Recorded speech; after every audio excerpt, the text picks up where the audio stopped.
So the Jesus has a promise he'll come again. యేసు ప్రభు వాగ్దానం చేసి ఉన్నారు, ఏమనగా నేను మరలా వచ్చేదను.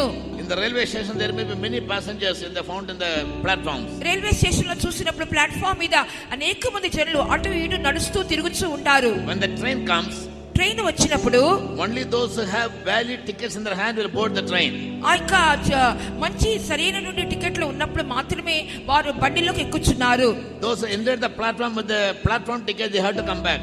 ప్లాట్ఫామ్ టికెట్ మాత్రమే తీసుకున్న వాళ్ళు వెనక్కి తిరిగి వచ్చివేయవలెను. In the waiting room many people will be waiting. Waiting room లో అనేక మంది కాచుకొని ఉంటారు. But some people sit there with a valid ticket waiting for the train to come. అయితే కొంతమంది దగ్గరే సరైనటువంటి చెల్లే టికెట్ ఉంటది, అటువంటి వారే ట్రైన్ కోసం కనిపెట్టుకొని ఉంటారు. They'll boldly board the train and their seat is already reserved. వారు ట్రైన్ ధైర్యంగా ఎక్కుతారు, ఎందుకంటే వాళ్ళ సీట్లు ముందుగానే పదిలపరచబడి ఉన్నవి. In the church many types of varieties of people are seen. సంఘములో కూడా చూసినప్పుడు అనేక రకములైన జనులు కనబడుచున్నారు. Some have come here to go when Jesus comes. కొంతమంది అయితే యేసయ్య వచ్చినప్పుడు వెళ్ళిపోవాలి అనే ఉద్దేశంతో వచ్చేదరు. I think some others are with the platform ticket only, they come to the platform to see them off, see their dear ones off traveling the train. కొంతమంది platform ticket మాత్రమే తీసుకొని వచ్చేదరు, వాళ్ళ ప్రియమైన వాళ్ళు వెళ్ళిపోతున్నప్పుడు వాళ్ళకి చెయ్యి ఊపి వాళ్ళని పంపించవేయుదురు. That will happen very soon when Jesus comes. యేసు ప్రభు వచ్చినప్పుడు ఇటు కార్యమే నిశ్చయముగా సంభవించును. The coming of Jesus is like Indian Railways.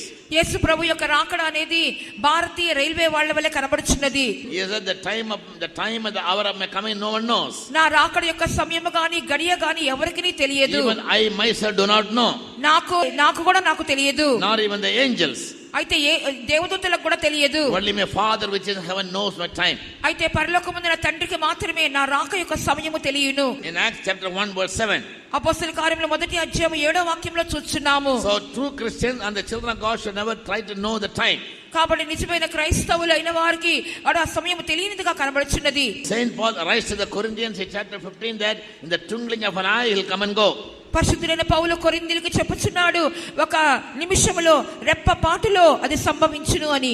Jesus said in Matthew chapter 24, like the lightning which shines from the east to the west, even so will the Lord come. మత్తయి సువార్త 24వ అధ్యాయంలో యేసు ప్రభు చెప్పుచున్నారు, కొన్ని సెకండ్లలోనే తూర్పున మెరుపు పుట్టి ఆ యొక్క పడమటి దిక్కులకు వెలుచున్న విధముగా. Bible only tells us always be ready. Bible గ్రంథం ఎల్లప్పుడూ చెప్పుచున్నది, ఎల్లప్పుడూ సిద్ధముగా ఉండుడి అని. Yes, always be ready. ఎల్లప్పుడూ